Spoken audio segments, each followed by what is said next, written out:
भगवते वासुदेवाय।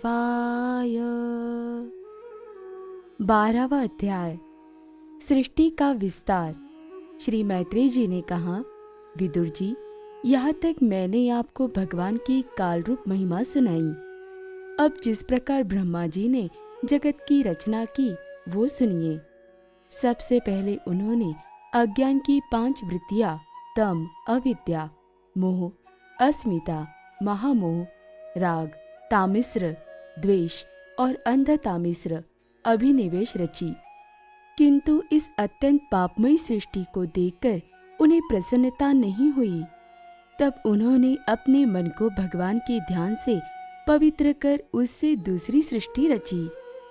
इस बार ब्रह्मा जी ने सनक, सनंदन, सनातन और सनत कुमार ये 4 निवृत्ति परायण उद्धर्वरेता मुनि उत्पन्न किए। अपने इन पुत्रों से ब्रह्मा जी ने कहा, पुत्रों, तुम लोग सृष्टि उत्पन्न करो। किंतु वे जन्म से ही मोक्ष मार्ग, निवृत्ति मार्ग का अनुसरण करने वाले और भगवान के ध्यान में तत्पर थे, इसलिए उन्होंने ऐसा करना नहीं चाहा। जब ब्रह्मा जी ने देखा कि मेरी आज्ञा न मानकर ये मेरे पुत्र मेरा तिरस्कार कर रहे हैं, तब उन्हें असह्य क्रोध हुआ। उन्होंने उसे रोकने का प्रयत्न किया, किंतु बुद्धि द्वारा उनके बहुत रोकने पर भी वह क्रोध तत्काल प्रजापति की बोहों के बीच में से एक नील लोहित, नीले और लाल रंग के बालक के रूप में प्रकट हो गया। वे देवताओं के पूर्वज भगवान भव, रुद्र रो रोकर कहने लगे, जगत पिता, विधाता, मेरे नाम और रहने के स्थान बतलाइए। तब कमल योनि भगवान ब्रह्मा ने उस बालक की प्रार्थना पूर्ण करने के लिए मधुर वाणी में कहा, रो मत, मैं अभी तुम्हारी इच्छा पूरी करता हूँ। देवश्रेष्ठ, तुम जन्म लेते ही बालक के समान फूट फूट कर रोने लगे, इसलिए प्रजा तुम्हें रुद्र नाम से पुकारेगी। तुम्हारे रहने के लिए मैंने पहले से ही हृदय, इंद्रिय, प्राण, आकाश, वायु, अग्नि, जल, पृथ्वी, सूर्य, चंद्रमा और तप ये स्थान रच दिए हैं। तुम्हारे नाम मन्यु, मनु, महीनस, महान, शिव, ऋध्वज, उग्ररेता, भव, काल, वामदेव और धृतव्रत होंगे, तथा धी, वृत्ति, उष्णा, उमा, नियुत, सर्पी, ईला, अंबिका, इरावती, सुधा और दीक्षा ये 11 रुद्राणियां तुम्हारी पत्नियां होंगी। तुम उपरयुक्त नाम, स्थान और स्त्रियों को स्वीकार करो और इनके द्वारा बहुत सी प्रजा उत्पन्न करो, क्योंकि तुम प्रजापति हो। लोक पिता ब्रह्मा जी से ऐसी आज्ञा पाकर भगवान नील लोहित बल, आकार और स्वभाव में अपने ही जैसे प्रजा उत्पन्न करने लगे। भगवान रुद्र के द्वारा उत्पन्न हुए उन रुद्रों को असंख्य युद्ध बनाकर सारे संसार को भक्षण करते देख ब्रह्मा जी को बड़ी शंका हुई। तब उन्होंने रुद्र से कहा, सूरश्रेष्ठ, तुम्हारी प्रजा तो अपनी भयंकर दृष्टि से मुझे और सारी दिशाओं को भस्म किए डालती है। अतः ऐसी सृष्टि और न रचो, तुम्हारा कल्याण हो। अब तुम समस्त प्राणियों को सुख देने के लिए तप करो, फिर उस तप के प्रभाव से ही तुम पूर्ववत इस संसार की रचना करना। पुरुष तप के द्वारा ही इंद्रियातीत, सर्वांतर्यामी, ज्योतिर्स्वरूप श्री हरि को सुगमता से प्राप्त कर सकता है। श्री मैत्रेय जी कहते हैं, जब ब्रह्मा जी ने ऐसी आज्ञा दी, तब रुद्र ने बहुत अच्छा कहकर उसे शिरोधार्य किया और फिर उनकी अनुमति लेकर तथा उनकी परिक्रमा करके वे तपस्या करने के लिए वन को चले गए। इसके पश्चात जब भगवान की शक्ति से संपन्न ब्रह्मा जी ने सृष्टि के लिए संकल्प किया, तब उनके 10 पुत्र और उत्पन्न हुए। उनके लोक की बहुत वृद्धि हुई। उनके नाम मरीचि, अत्रि, अंगिरा, पुलत्स्य, पुलह, क्रतु, भृगु, वशिष्ठ, दक्ष और 10वें नारद थे। इनमें नारद जी प्रजापति ब्रह्मा जी की गोद से, दक्ष अंगूठे से, वशिष्ठ प्राण से, भृगु त्वचा से, क्रतु हाथ से, पुलह नाभि से पुलत से ऋषि कानों से, अंगिरा मुख से, अत्रि नेत्रों से और मरीचि मन से उत्पन्न हुए।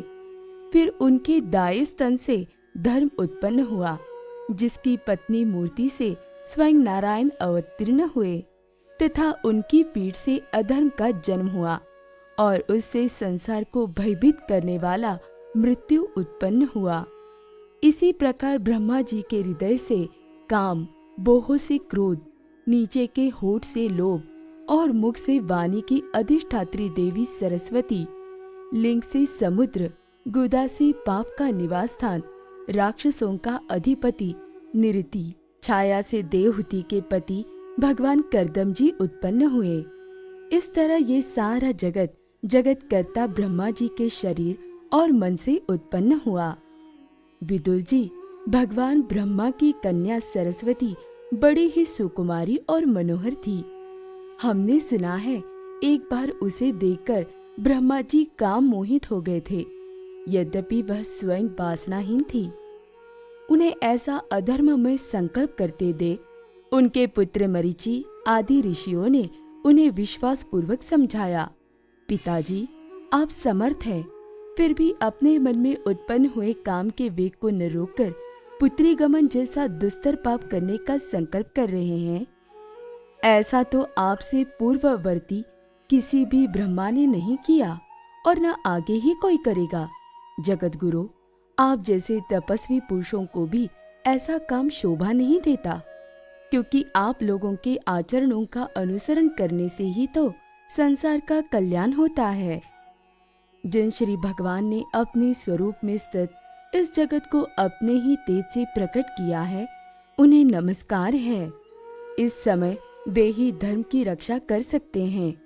अपने पुत्र मरीचि आदि प्रजापतियों को अपने सामने इस प्रकार कहते देख प्रजापतियों के पति ब्रह्मा जी बड़े लज्जित हुए और उन्होंने उस शरीर को उसी समय छोड़ दिया। तब उस घोर शरीर को दिशाओं ने ले लिया। वही कुहरा हुआ, जिसे अंधकार भी कहते हैं। एक बार ब्रह्मा जी ये सोच रहे थे कि मैं पहले की तरह सुव्यवस्थित रूप से सब लोगों की रचना किस प्रकार करूं। इसी समय उनके चारों मुखों से 4 वेद प्रकट हुए। इनके सिवा उपवेद, न्याय शास्त्र, होता, उद्गाता, अर्धवर्यु और ब्रह्मा, इन 4 ऋत्विजों के कर्म, यज्ञों का विस्तार, धर्म के 4 चरण और चारों आश्रम तथा उनकी वृत्तियां, ये सब भी ब्रह्मा जी के मुखों से ही उत्पन्न हुए।